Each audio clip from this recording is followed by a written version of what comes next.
अयोध्या में राम मंदिर से पहले सिर्फ 3 डोम का एक स्ट्रक्चर था। इसका क्या नाम था?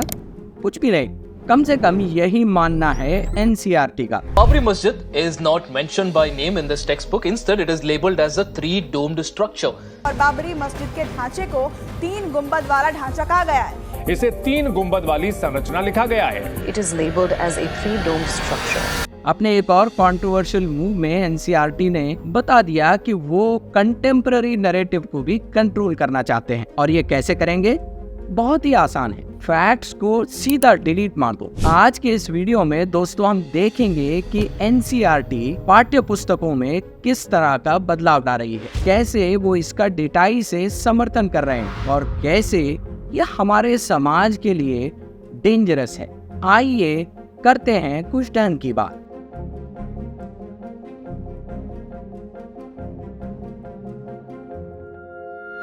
एनसीईआरटी यानी कि national council of education research and training Bharat की एक बहुत ही अहम संस्था जो स्कूल के सिलेबस और टेक्स्ट बुक्स तैयार करती है।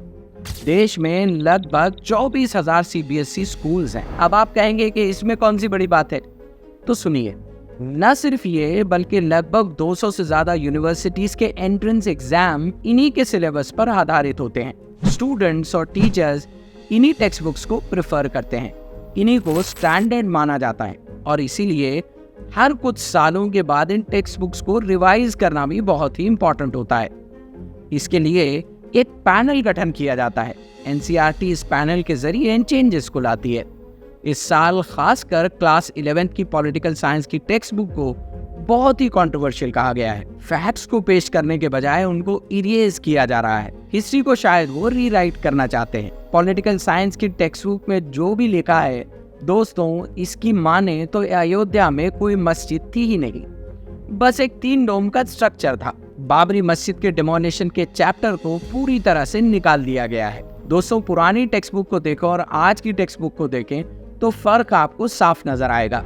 पुरानी टेक्स्ट बुक्स में न्यूज़पेपर के आर्टिकल्स जिसे हम पढ़ने वाला हिस्ट्री को बहुत आसानी से समझ सकता है। बीजेपी का, अटल बिहारी वाजपेयी का इस पर क्या स्टैंड था, उन्होंने क्या कहा था, इन आर्टिकल्स की कटिंग्स टेक्स्ट बुक में पेस्टेड थी। लेकिन आज अगर हम इस चैप्टर को पढ़ें तो ऐसा लगेगा कि बस एक राम मंदिर की लोगों की डिमांड थी और इस डिमांड के चलते सुप्रीम कोर्ट ने 2019 में राम मंदिर को बनाने का एक डिसीजन लिया। इस जगह पर कंस्ट्रक्शन को अलाउ किया गया और राम मंदिर बना दिया गया। दोस्तों, हालांकि सुप्रीम कोर्ट के इसी ऑर्डर को देखें तो ये कहता है कि बाबरी मस्जिद का डेमोलिशन एक serious violation of rule of law था। इसी तरह के चेंजेस दोस्तों इन किताबों में, इन टेक्स्ट बुक्स में 2002 के गुजरात राइट्स को लेकर भी किए गए हैं।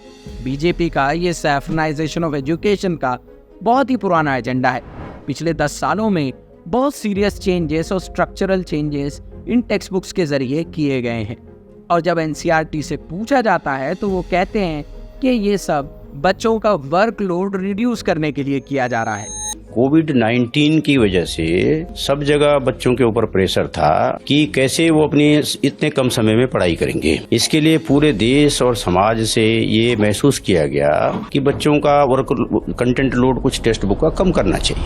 या ज्यादा से ज्यादा आपको जो आइडियोलॉजिकल जवाब मिलेगा वो ये है कि लिबरल या लेफ्टिस्ट हिस्ट्री को बैलेंस करने के लिए ये सारी चीजें की जा रही हैं।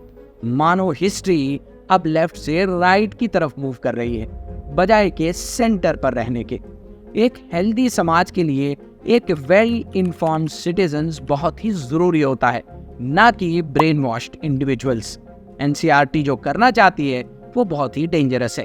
एनसीईआरटी के डायरेक्टर दिनेश सकलानी से जब पूछा गया तो उन्होंने कहा वो नहीं चाहते हैं कि देश में वायलेंट और डिप्रेस्ड सिटीजन्स बने, इसीलिए इस तरह के वायलेंस के मेंशन को टेक्स्ट बुक से निकाला जा रहा है। अब दोस्तों जरा आप ही बताइए, अगर यही उद्देश्य है क्यों ना वर्ल्ड वॉर की हिस्ट्री किताबों से निकाल दी जाए, या ऐसे एपिक्स या ऐसी स्टोरीज जिनमें वॉर होती है उसी को निकाल दिया जाए। दोस्तों, इसके साथ एक और इम्पॉर्टेंट बात जुड़ी है, वो ये है कि 2 लोग जिनको एनसीईआरटी ने एडवाइजर्स के तौर पर घोषित किया था, योगेंद्र यादव और सुहास पलशिकर, इन्होंने कहा कि अब वो एनसीईआरटी के अगेंस्ट में लीगल एक्शन देंगे, क्योंकि ना तो उनका इसमें कोई लेना देना है और ना ही उनसे किसी प्रकार का कंसल्टेशन इसमें किया गया है। वो इन चेंजेस को अनएथिकल, अनएकेडमिक और इलीगल कहते हैं। दोस्तों, इससे पहले भी पाठ्य पुस्तकों में ढेरों चेंजेस हुए हैं। The question is not whether books should be revised. The simple question is, when you revise these books without information or consultation with us. Mughal emperors के अचीवमेंट्स और मुगल कोर्ट के डिटेल्स को रिमूव कर दिया गया है। डार्विन की थ्योरी को भी रिमूव करने की बात कही गई है। आयरनी की बात दोस्तों ये है कि मौलाना अबुल कलाम आज़ाद, जो कि इंडिया के पहले एजुकेशन मिनिस्टर थे, उन्हें भी इन किताबों से हटा दिया गया है। ऐसे हिस्टोरिकल मैनिपुलेशन के उदाहरण सिर्फ इंडिया में नहीं है दोस्तों, बल्कि हर जगह पाए जाते हैं। चाहे नाज़ी जर्मनी में हिस्ट्री को मैनिपुलेट करके आर्यन सुप्रीमेसी को प्रमोट किया गया था। एंटी ज्यू प्रोपेगेंडा को टेक्स्ट बुक्स का एक पार्ट एंड पार्सल बनाया गया था। सोवियत यूनियन में स्टालिन ने अपने पॉलिटिकल राइवल्स के मेंशन को ही इरेज कर दिया था, मानो वो अकेला था जिसने सोवियत यूनियन का निर्माण किया हो। चाइना में भी कल्चरल रेवोल्यूशन के नेगेटिव इम्पैक्ट्स को डाउन प्ले किया गया है और चाइना की कम्युनिस्ट आइडियोलॉजी को प्रमोट करता हुआ एक नैरेटिव स्कूल सिलेबस में डाला गया है। इसी तरह से दुनिया भर की गवर्नमेंट्स हिस्ट्री को अपने पॉलिटिकल और आइडियोलॉजिकल गोल्स के लिए चेंज करना चाहती है। लेकिन अब सवाल ये उठता है कि आखिर ऐसा लोग करते क्यों हैं? हिस्ट्री इतनी इम्पॉर्टेंट क्यों है? इसका मैनिपुलेशन के पीछे क्या फिलॉसफीज होती हैं और क्या रीज़न होता है? तो दोस्तों, सबसे पहला रीज़न है पॉलिटिकल कंट्रोल और लेजिटिमेसी। हिस्ट्री को मैनिपुलेट करके अपने पॉलिटिकल कंट्रोल और लेजिटिमेसी को एनहांस करना इसका एक सबसे इम्पॉर्टेंट एजेंडा है। हिस्टोरिकल नैरेटिव्स को शेप करके, उनको रीडिज़ाइन करके, उनको रीराइट करके वो ऐसी आइडियोलॉजीज़ को प्रमोट कर सकते हैं जो उनके रूल को सपोर्ट करने वाली हो, जो उनके व्यू पॉइंट्स को डिसेमिनेट करती हो और किसी भी डिसेंटिंग वॉइस या व्यू पॉइंट को सप्रेस करती हो। दूसरा इंपॉर्टेंट रीज़न है आइडियोलॉजिकल इंडॉक्ट्रिनेशन, यानी कि हिस्ट्री को रिवाइज करो ताकि वो किसी पर्टिकुलर आइडियोलॉजी के साथ अलाइन होती हुई नजर आए, चाहे वो हाइपर नेशनलिज्म हो, कम्युनिज्म हो, रिलीजियस फंडामेंटलिज्म। इससे सिटीजन्स और स्पेशली यूथ को एक ऐसे वर्ल्ड व्यू के अंदर प्रिपेयर किया जाता है जो एक इंडॉक्ट्रिनेटेड वर्ल्ड व्यू है। मुगल्स कॉन्करर्स की तरह ज़रूर आए थे, लेकिन मुगल्स यहाँ हिंदुस्तानी बोलकर बस गए। उन्होंने इस समाज को, यहाँ की एडमिनिस्ट्रेशन को, यहाँ के कल्चर को बहुत कुछ दिया। एक सिंक्रेटिक कल्चर उनके एडमिनिस्ट्रेशन में डेवलप हुआ। ये हमारी हिस्ट्री के पॉजिटिव बाब हैं। डेफिनेटली कुछ नेगेटिव इश्यूज भी हैं, उनको भी खुलकर हाईलाइट करना चाहिए, लेकिन रीराइट करना एक डेंजरस फिनोमेना है।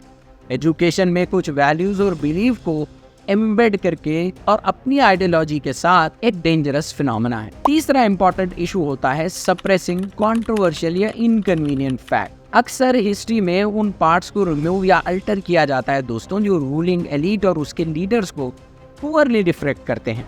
इसमें ह्यूमन राइट्स के abuses, political corruption, military failures, ये सब चीज़ें शामिल होती हैं और इसके पीछे जो फिलॉसफी काम करती है वो प्रिजर्वेशन और रेपुटेशन मैनेजमेंट है। दोस्तों, ये इम्पॉर्टेंट इश्यूज हैं जिन पर हमको नज़र रखने की ज़रूरत है और ये हमारे जनरेशन्स के लिए क्यों ज़रूरी है, आप योगेंद्र यादव की इस बात को सुन लीजिए। These are supposedly books on democracy. And what has been dropped in the last 2 years? Anything to do with human rights has been dropped. Anything to do with diversity has been dropped. And anything to do with movements, which is the very heart of democracy, has been dropped. दोस्तों, आखिर में आप ये बताइए कि आपको इन changes के बारे में क्या लगता है? क्या ये सही है कि टेक्स्ट बुक्स में से ऐसे महत्वपूर्ण टॉपिक्स को हटा दिया जाए? अपनी राय हमें कमेंट्स में ज़रूर लिख के बताइए। वीडियो को शेयर करिए ताकि हम सब मिलकर इस विषय पर एक कंस्ट्रक्टिव डिस्कशन को छेड़ सकें। आपसे मुलाकात होगी अगले वीडियो में, तब तक के लिए थैंक यू वेरी मच।